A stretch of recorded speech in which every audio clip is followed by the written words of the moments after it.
Il faut que la peur change de camp. Je crois qu'on est trop dans un paradigme de management par la peur, mais je crois qu'aujourd'hui, on ne doit plus avoir peur de ce virus et de ses variants.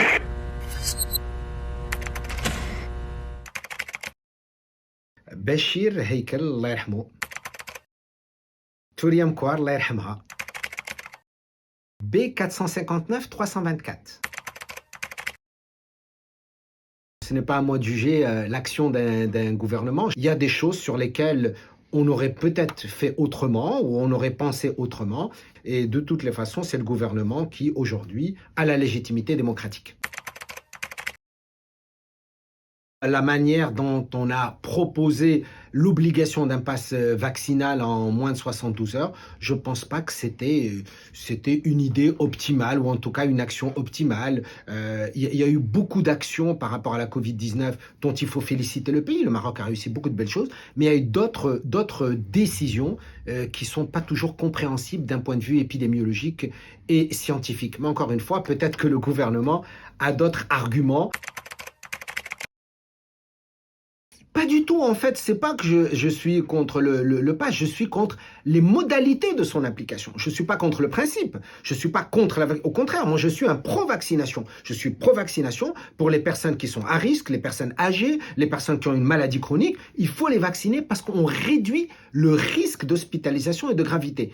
Mais il faut pas dire aux gens que la vaccination empêche le virus de circuler. Ce n'est pas vrai, on l'a observé. Dans des pays, il y a 300 000, 400 000 nouveaux cas par jour et pourtant les gens circulent sans masque, les stades de foot sont pleins, la vie reprend progressivement. Je crois qu'il faut encore une fois proportionnalité et juste compromis. Je comprends le principe de prudence et de précaution dans tous les gouvernements à travers le monde. On n'a été que 3 pays dans le monde, Israël, le Japon et le Maroc, à fermer totalement les frontières. Il y a tout le monde. Et pourtant, on a eu des milliers de cas d'Omicron. Même l'Organisation mondiale de la santé dit que ça ne sert à rien de fermer les frontières pour empêcher la transmission d'un variant et particulièrement dans l'Omicron. Je pense que c'est un pain béni, surtout pour la santé des citoyens. Je crois que tous les citoyens marocains, riches ou pauvres, doivent avoir accès aux services de santé de qualité, performants, publics ou privés. Je ne crois pas qu'on réussira la refonte de notre système de santé sans le privé.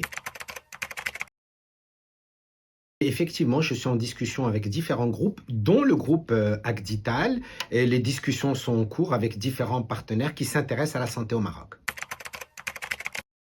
Je ne suis pas un politicien, là je suis un scientifique et un homme de terrain. J'ai la chance d'avoir travaillé 30 ans sur le terrain, de connaître le secteur privé, public et universitaire. C'est Sa Majesté qui a son mot à dire sur proposition d'un chef donc, de gouvernement. Moi je ne peux qu'appuyer l'action d'un gouvernement et lui souhaiter succès.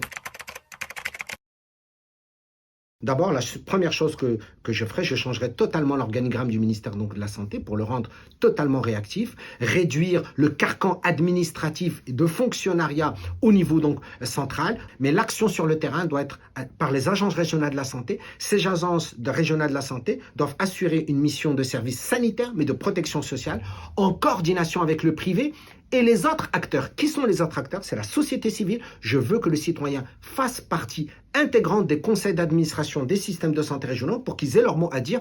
Et puis ensuite, la deuxième priorité, c'est faire en sorte que tous les citoyens aient accès à un paquet minimum de services de santé, quel que soit leur revenu, quelle que soit leur habitation, quel que soit leur modèle, j'allais dire, d'organisation sociale, en fonction de leur pathologie et non pas en fonction de leurs moyens. Le dernier point, pour moi, qui est crucial et fondamental, c'est revoir le modèle de financement de notre système de santé. Ce n'est pas en augmentant le budget du ministère de la Santé qu'on améliorera notre système de santé. C'est en réduisant la part du citoyen marocain qui, je rappelle, sur 100 dirhams dépensés aujourd'hui au Maroc en santé, près de 60 dirhams, 59,7 dirhams sont dépensés de la poche du citoyen. Et je veux que ce niveau soit au maximum à 25 dirhams sur les 100, c'est-à-dire maximum 25%.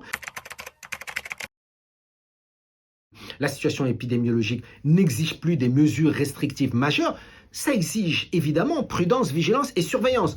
D'ailleurs, notre système de surveillance épidémiologique, aujourd'hui, pour moi, il est incomplet parce qu'il ne concerne essentiellement que le secteur public. Mais il faut donner aux gens la possibilité de revivre normalement. Il faut que la peur change de camp. Je crois qu'on est trop dans un paradigme de management par la peur, mais je crois qu'aujourd'hui, on ne doit plus avoir peur de ce virus et de ses variants. Mais il faut ça y est, qu'on reprenne notre vie normale. Les Marocains sont tout à fait capables de comprendre quels sont les enjeux. Il faut leur expliquer, je le dis toujours, je préfère convaincre que contraindre.